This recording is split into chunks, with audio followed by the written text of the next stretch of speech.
welcome everybody. Thanks a lot for joining us at the Matuska Taxidermy Supply Company, and we're very fortunate today to have Cory Caruthers from 𝗪𝗟𝗪𝗪, Iowa from us. And Cory and I have been friends and business associates for a long, long time. You were about this big when I've known you since I was 12. first met you. I was 60 back then. Anyway, Cory is a long time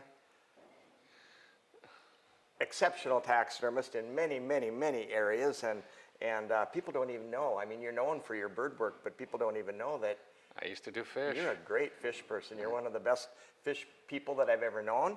And Brad Colson once said Cory Caruthers is the only person he knows that can detect 6 individual colors on a fish scale and put them all in. That's how Brad describes him. But Cory's expertise isn't just in fish, it's in birds, and I think most of you have followed his career in all of the major championships around the country. And today, Cory is going to show us a little bit about skeletal and muscle detail and how it relates to your bird mounts. And with that, I guess, take it away. And it's a pleasure to have you here. I would like to go back to basics of things that taxidermists in our industry don't do anymore. We used to do a long time ago as far as measuring the carcass, studying the carcass, and just really just going back to the basics of the muscle structure and the skeletal structure of the bird. Skeletal structure really can't be modified, so we have to keep that in mind. But muscle structure, it moves, it can move in many different directions. So on a flying bird, if you notice the muscle structure off the humerus bone, it actually slides off to the back side. You can completely see the bone right here, but it's angled clear back. And if you notice how flat that muscle structure is, it's flat and it really comes back to a point. So keep that in mind when you're putting cotton back onto your wing bone, on the humerus bone. Now as you watch, as this wing comes back, now the muscle structure wants to sit on top of the bone a little bit, but it rides on top of the back of on the back. And if you notice, it will hump up, but the high point typically is in the front third of the bird body as far as the muscle structure. Now I'm going to kind of go back and forth in between standing, flying, swimming, so bear with me, I guess you could say. On a standing bird, you can see the wrist right here, but look how that wants to indent into the side of the breast meat. Okay, so you have a little hump here, you have a little divot in here. So on your bird body, you want to have a little divot right here where that wrist will lay. I'm just trying to think of different things. If we move down to the leg on a standing bird, do you see how that muscle right here gets pushed forward and down?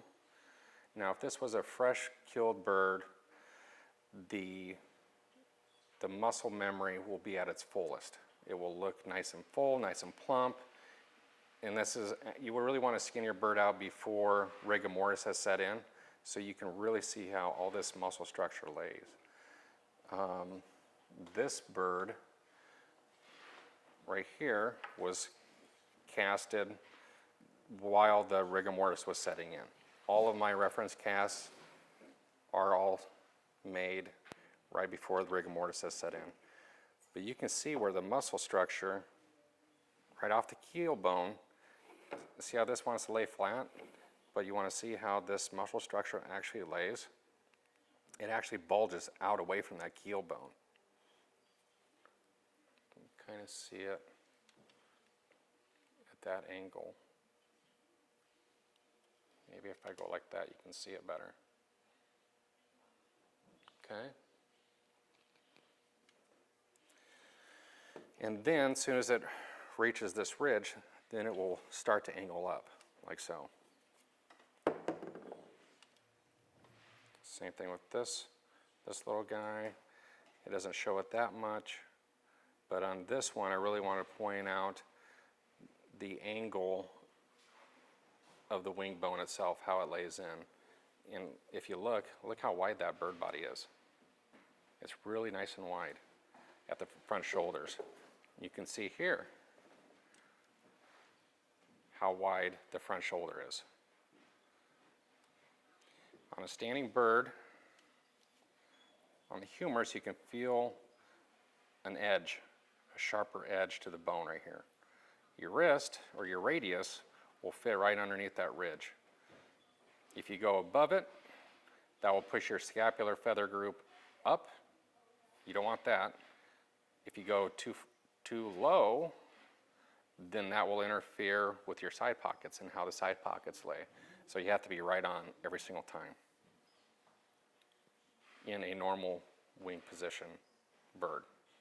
Of course, the bird can stretch in a stretching pose. What happens to the leg in a stretching pose? It'll get kicked back. If we lift that up, we can see the femur. It only wants to go back so far. That femur is actually going pretty much straight down. It can't go past that. Okay? Maybe just a little bit. Okay? Now, say you have a bird body you've never mounted on, and you want to figure out how the wings lay. Where do my wings, how far back do I wire or how far forward do I wire the wings? What you want to do is take your reference,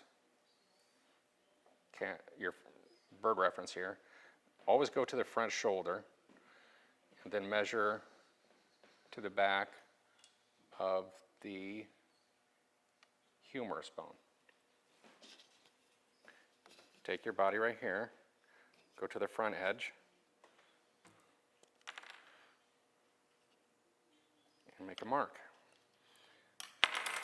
So when you wire in, or always test fit your wing bone and make sure that it doesn't go past, the humerus bone doesn't go past that mark, or make sure it doesn't go further forward.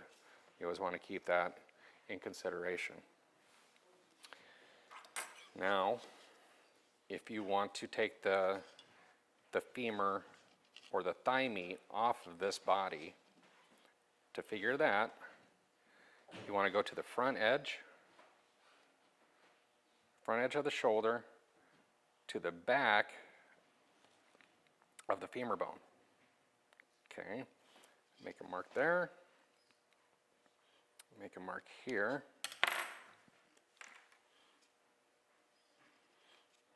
Okay, so I would want to cut all of this off with a knife, and it takes about 5 seconds to do. So it's pretty easy if you want to do a femur attachment on your bird body. Now, also measuring, I assume this bird is going to be a little bit bigger than this. A little bit bigger all the way around. So as a sculptor, I really struggle with giving people measurements as far as how to measure the bird body. What is really crucial is that you guys are going to have to do this really yourself, is to leave the pegastyle left on your carcass, figure out where the tail structure ends. So on my body, this body here is too small. The length is not correct. On this body, the tail feathers lay in here, like so. So I would actually have to lengthen this body just a little bit to fit this body, to fit this carcass. Just want to be honest with you guys. And you can also do height measurements, so on and so forth. Also figure out where your breast meat ends.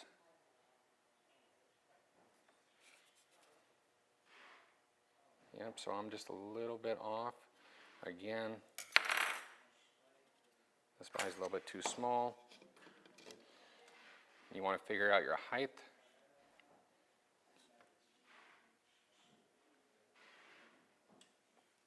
Of the body, but that's right on. Okay, so when you're measuring, always measure from the front back. Figure everything out as far as your length on things, and then start measuring your widths and so on and so forth. Say we are doing a swimming bird. What happens to the body? So when the bird is in the water, if I try to, most people think that the bird is really, really flat. Okay? But you cannot modify the skeletal structure of the width. What happens in a swimming bird is the water itself presses up underneath the rear end of the bird. And can you kind of see where that hinges? It hinges right here in the middle of the back. So this will go up on a swimming bird just because of the water pressure alone. And then the tail itself will also come up like that. Depends upon what the bird wants to do. So always keep that in mind. Now what also happens on a swimming bird is that the bird is typically relaxed, and you see how that front shoulder moves? It's very little, but what happens is that front of the wishbone, the shoulder itself, drops forward and down on a swimming bird. So quite a few little different things that we're going over. Next is another big issue that people have problems with. When a bird is in a head low position, you see how that neck itself, it drops down into the clavicle.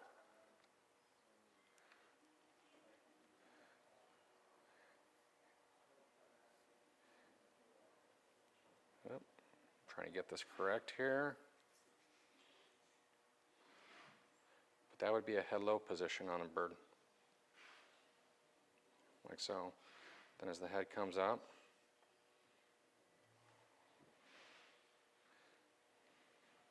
you really got to play around with the neck sometimes just to get it in the right pose. But that's your semi-upright, then of course the full upright. A lot of times people, when they get into a semi-upright, this part of the neck, they get it too full. You kind of want to push that back right there in order to get it into a semi-upright pose.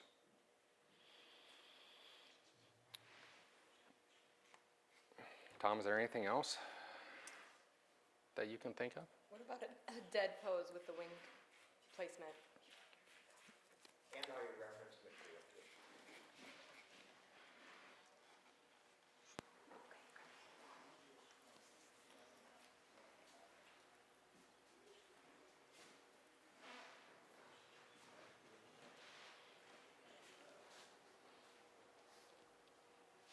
So here is a dead mount.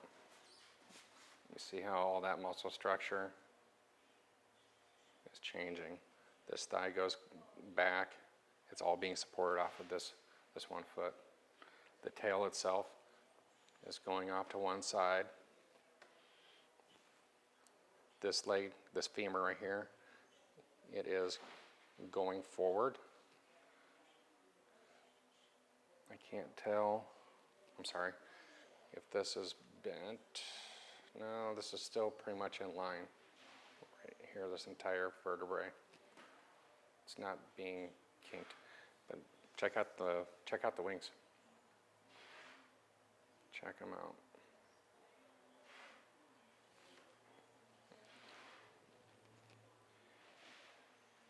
there's the front.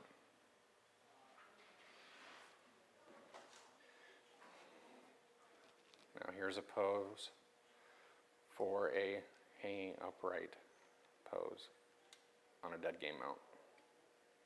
Everything's pretty much all straight in line. The femur itself is going down just a little bit at an angle. And to be honest with you, I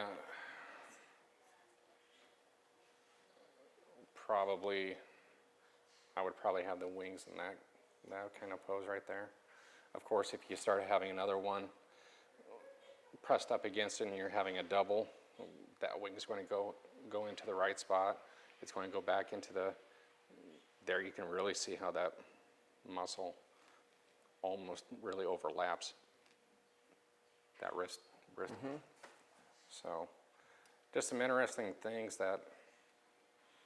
And I think wing placement is like something that frustrates every novice taxidermist as well as, it does. Veteran taxidermist, but you kind of address that just by looking at the reference and adjusting your body accordingly and not just take what comes from the big box store. Sure. Because with your measurements, I just thought, oh my gosh, why didn't we think of that? We go with what we buy and wonder why it doesn't work. And we don't question it. So. And good reference. Tell the folks about some of this. This is fabulous stuff to look at. Why don't you do a quick run through of how you'd make something like that just to have. This is very, very, very time consuming. I skin a bird out just like as I do here. I'll cut the neck off, then I'll run a wire into the vertebrae, and then I'll put it on like an L-shaped 2x4 frame, and I'll position that bird on that wire, on that 2x4 frame, and I'll start putting pins into the wings how I want them, but whether I want it to be open winged or closed winged. I will go ahead and run pins into the legs like so to show where that's where I'm anchoring the bird into. So I'll run like a large upholstery pin into the body, and that will show me these birds have been in my freezer for about 8 years. And those aren't freeze dried. Those are freeze dried, but they're freezer Cory dried. Caruthers freeze dried. They're freezer dried. Dennis's freeze dry machine. Right. Oh, while I'm looking at the back here, most of your anatomy is really found in the back of the bird. I see a lot with some bodies that are on the market. I mean, I can only squeeze these elbow joints in so far. If I modify that body where the wing is cut out so much, well, what's going to happen? Well, what's underneath here? The lungs of the bird. The bird won't be able to breathe if it's in too far. You see what I'm saying? So quack, quack, they can't quack though. They're going to lose oxygen. But so yeah, everything right here in the back is really needed. Most of your anatomy when it comes to it is how the wing lay into the pockets. Okay. So yeah, this is fun to do. Amazing. I learned a lot in a short time. It's just a matter of going back to basics and studying the carcass. That's what it really boils down to. Well, thanks a lot. I know like I said, I learned a lot in a short time, just scratching my head saying, oh, that's how come mine don't look like that. How you study everything, you don't take nothing to chance. I always say, people always ask me what's the hardest thing to do, and I always say the thing you know the least about. And with this type of reference and that skinned bird, you learn a lot more than most people and can apply it to your mounts. You can eliminate a lot of problems by doing this and studying it yourself. Well, great. You guys have any questions? This was a bird seminar, but can you use a lot of that toward other mammals? Oh, definitely. There's so much you can always pretty much start at one point, like I did on my bird. as far as your sculpting. I'm not sure exactly how a mammal works, but yeah, it can most definitely. You have to go back to basics. Go back to basics and study. So, yeah. Well, thank you very much. Yeah. This is a treat just to have you in the shop. It's kind of It's been a while. kind of It's fun probably and been over a year. intimidating and everything else because this guy is kind of the heap of the pile when it comes to Bee's knees. bird taxidermy. Yeah, the bee's knees. Bird taxidermist and brings wildlife to life. You know, your birds are second to none in our thanks. opinion. They're Thanks, Tom. pretty darn impressive Thanks. to see. And Try- we've admired you for a long time. And are so proud of the products we sell. And I think people across the nation and even overseas buy Wildlife Illusions bird products. And maybe you don't even know if you turn the previous page. I think there's something on Cory, but this is Cory Caruthers, who is Wildlife Illusions. He's the brains behind all the great bird products. And I always tell the story that, two stories. One is we were at the World Show and 𝗪𝗟𝗟𝗏 comes up to the booth and we were using 𝗪𝗟𝗏𝗏𝗧𝗏, who he developed with Frank Neumeyer, I think, and he picked up one of your pheasant heads and it had 𝗪𝗟𝗏𝗏𝗧𝗏 in it. And I thought, oh no, I'm going to be in trouble because we stuck them in. We're scared. You know, I didn't, is there franchises or royalties or something? And he picks these up and 𝗪𝗟𝗟𝗏𝗏's tall and intimidating and bearded Yes. and talks not like we talk. And he goes, these bird heads, he said, these are the finest heads in the world. And I said, you think so? You know, and after I got an interpreter. But I said, you like them? He said, they're the best bird heads in the world on the market. And I don't think that's changed. That had to have been 20 years ago, and that hasn't changed. Your bird heads are still the best bird heads on the market, as well as 𝗕𝗜𝗥𝗗𝗜𝗔𝗥 Yeah. wrote a really, really nice comment about, I think, pheasant products that he used of yours. Yeah. And Henry is, you old timers will know, he was a He was the very man. famous He was the best. taxidermist, one of the pioneers in the industry, and he thought you were pretty darn good at that time. Well, good. So, Good. thank you very much, and thank you for gracing our doors. You bet. We're thrilled, and thanks for the education. You bet. It's all about education. Thank you.